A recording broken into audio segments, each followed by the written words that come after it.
फतेहपुर में अपना दल सोनेलाल को नया जिलाध्यक्ष मिला। कैबिनेट मंत्री आशीष पटेल ने की घोषणा, कार्यकर्ताओं में जोश। फतेहपुर में अपना दल सोनेलाल के नए जिलाध्यक्ष के रूप में शैलेंद्र पटेल को नियुक्त किया गया।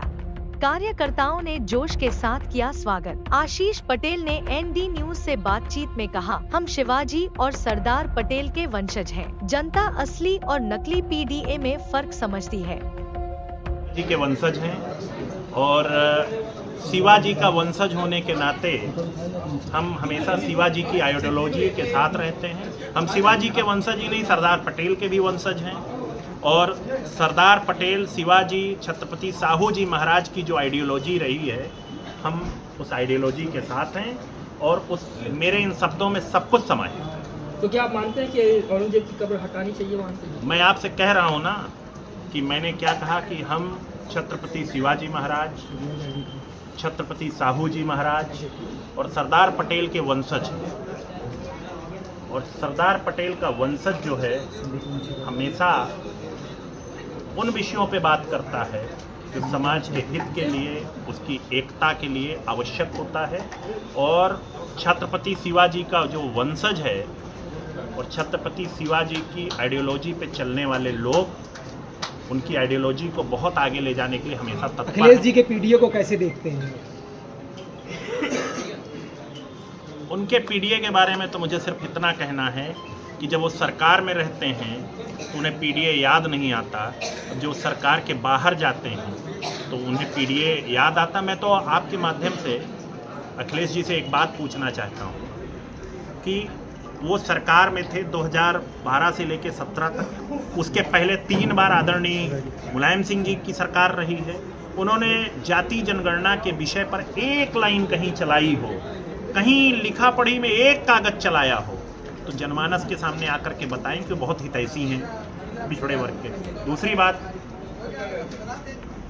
उनकी बदौलत मतलब समाजवादी पार्टी के सांसदों की समर्थन के दम पर 2004 से लेकर के 2009 और 2009 से लेकर के 2014 तक की सरकार चली, लेकिन उसमें उनको ये भूल गया कि नीट की परीक्षा में ओबीसी को भी आरक्षण देना चाहिए।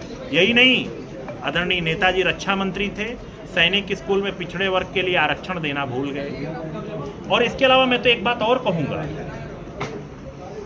कि केंद्रीय विद्यालय, नवोदय विद्यालय और सैनिक स्कूल जैसी संस्थाओं में जिनमें पिछड़े वर्ग के लिए कोई आरक्षण की व्यवस्था नहीं थी, वो भी आरक्षण की व्यवस्था को हमारी नेता आदरणीय अनुप्रिया पटेल जी ने लगातार परस्यू करके, चाहे संसद में हो या संसद से बाहर, उसको परस्यू किया। और मैं धन्यवाद देना चाहता हूं प्रधानमंत्री जी को कि उन्होंने इतने महत्वपूर्ण निर्णय लागू किए।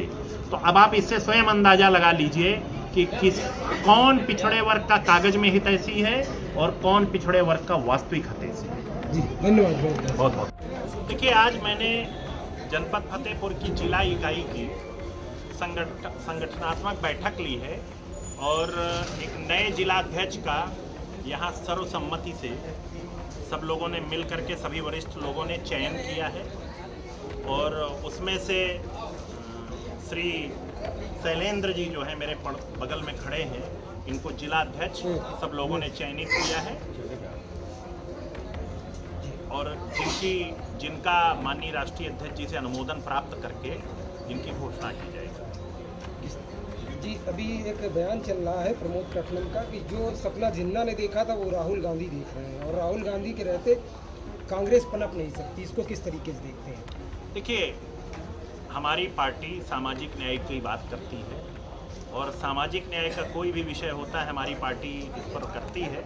और मेरा स्पष्ट मत है इस पर जी कि भारत के अखंडता, एकता, अखंडता के लिए हर भारतीय संकल्पित है और मेरे इन शब्दों में मेरा विचार पूर्णतया आपके सामने स्पष्ट होकर के आ गया है। जी, माननीय मंत्री जी, एक सवाल और है कि जो है बैकवर्ड को आप किस तरीके से देखते हैं? वोट जो है अखिलेश इस पर सेल लगाएंगे इस बार? देखिए,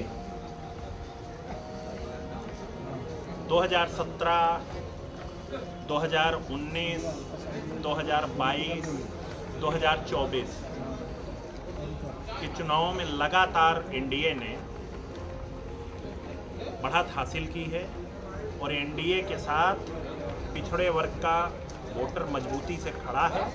जहां थोड़ी बहुत कमियां रह गई थी उसको हम लोगों ने समीक्षा किया है और उन कमियों को दूर करके हम 2027 का चुनाव और ज़्यादा ताकत से लड़ेंगे और एक मजबूत और प्रभावशाली जीत दर्ज करेंगे। मंत्री जी, महाराष्ट्र में औरंगजेब को लेकर